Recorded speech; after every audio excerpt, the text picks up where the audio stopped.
Okay, a little sharing again.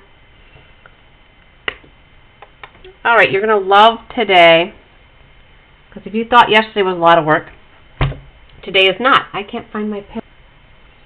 What the heck? Oh, there it is.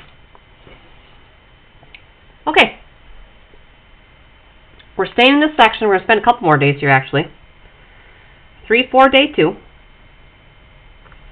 And your goal today, that work you did yesterday, all those long problems, was way, way too much work. So your goal is to look for a shortcut here. Find a shortcut to derivatives. Okay, I want you to stop writing, and I'm going to write down the problems from yesterday, the problem and your answer. And in a minute, I think a lot of you are going to be able to see, boy, this was actually pretty easy if I had noticed it earlier. Your first problem, the original function was 7x to the 4th. Okay, you're not writing any of this now, you're just looking. Your derivative answer was 28x cubed. Look for a connection between these two. If you don't see it yet, this was your second problem. G of x equals 5x cubed. Your derivative answer, if you did it correctly after a half a page of algebra, was 15x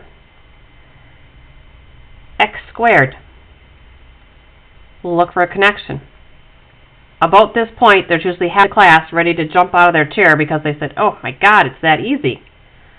If you still don't have it, your next problem was v of t equaled 10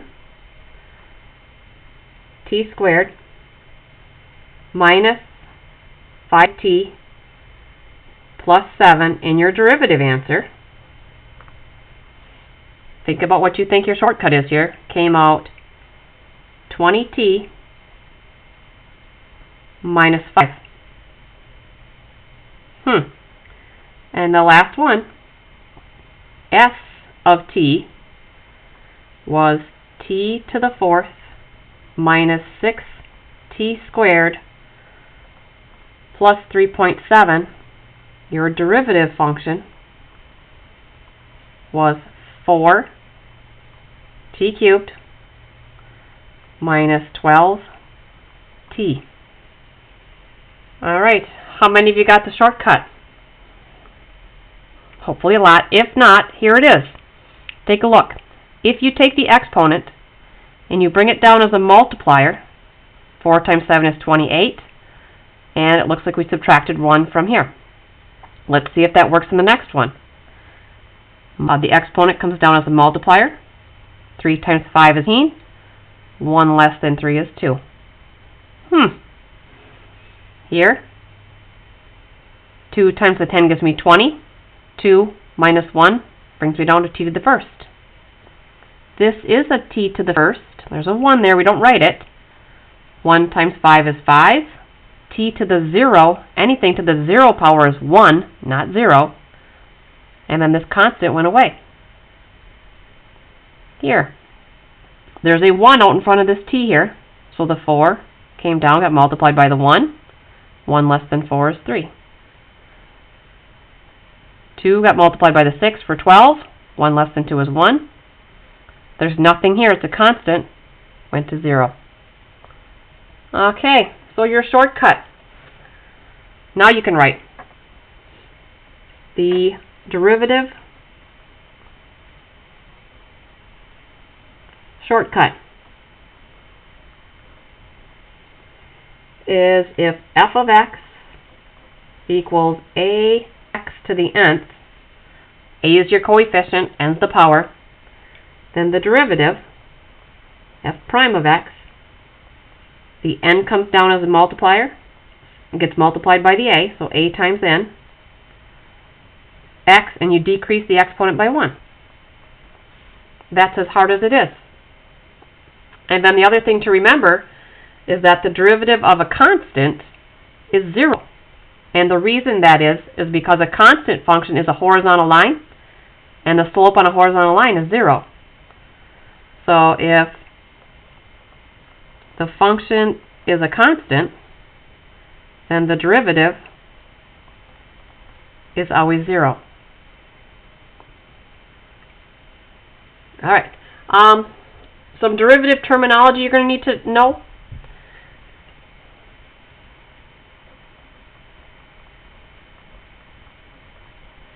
Derivative terminology and symbolism.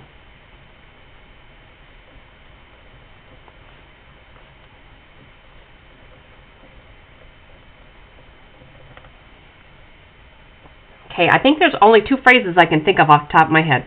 Find the derivative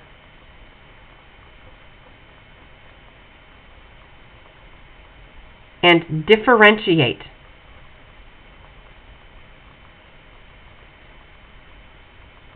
Differentiate just means find the derivative. Oops.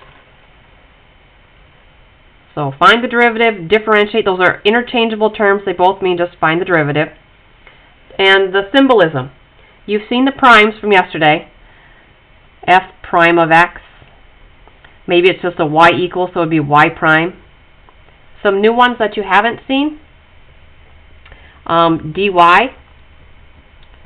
over dx is just another way to say f prime of x, or y prime. That just means the derivative of y with respect to x.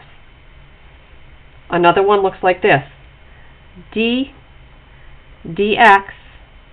of y. So it's the derivative with respect to x of function y. All 3 of these are the same. The y prime, the dy dx, and dx of y are all the same. And the other one is dx of some kind of a function in there. This is telling you to take the derivative of what's inside the parentheses. Now, on a quiz or a test, if you mess up the symbolism, you will lose points. So as we go through the examples, I'll be pointing out which ones are appropriate for the kind of problem that we have. So make sure you label things correctly. All right, so just examples, practicing this shortcut rule. We have 2 of them, one where there's an exponent, one where there's a constant function. So here we go. All of these, the directions are find the derivative function.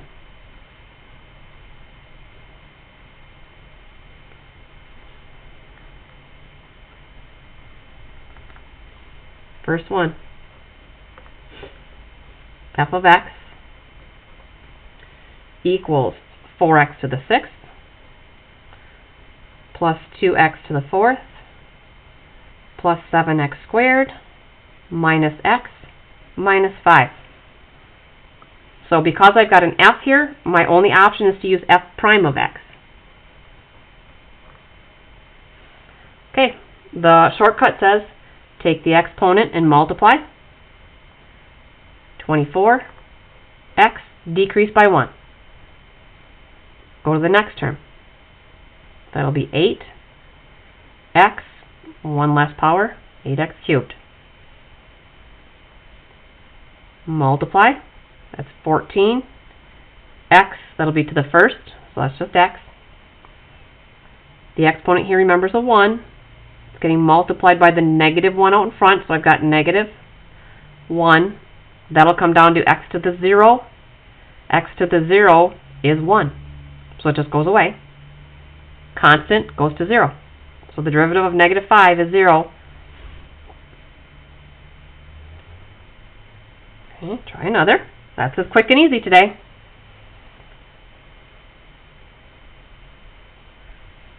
So f of x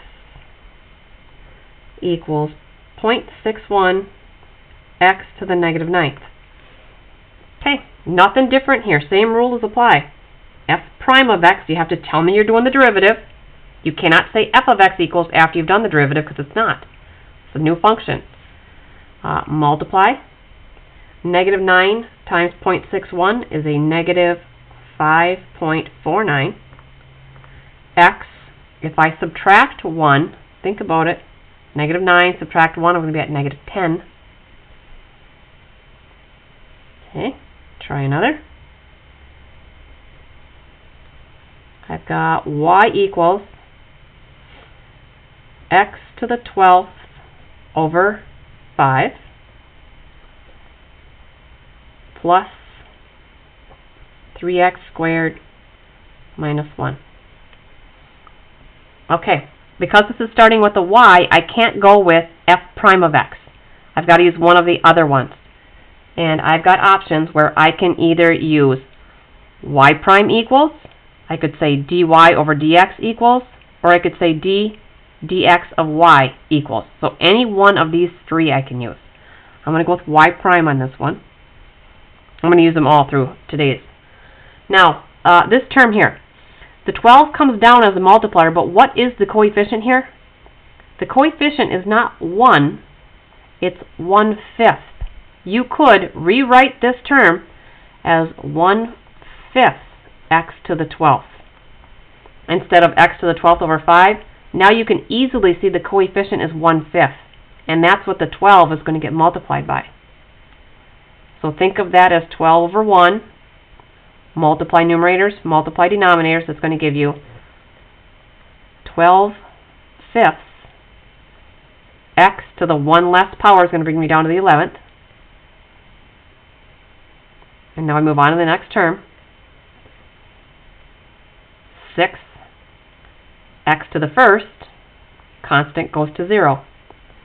You can leave it like this, or you can bring it back, and it's fine to do an equals here because this is still the derivative. You can bring it back into a single fraction by going 12 x to the 11th all over 5. I don't care which one you do, they're both correct.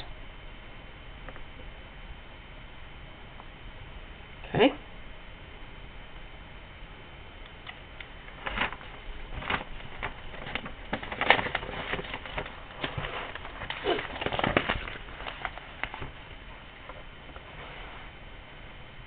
Alright.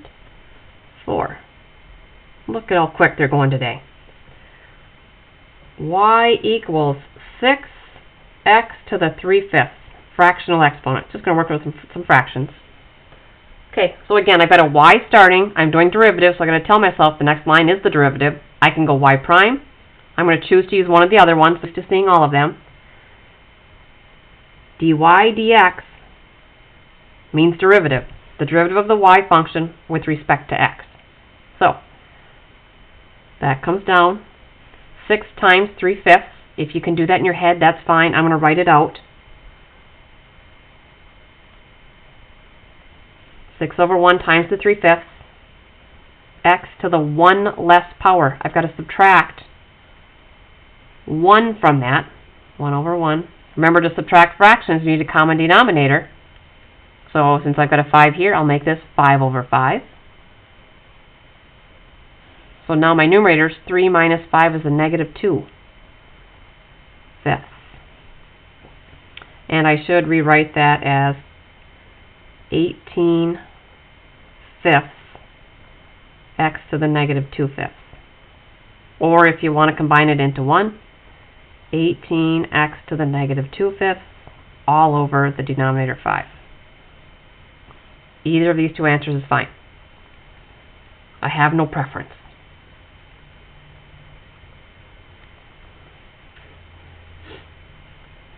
Okay, dx of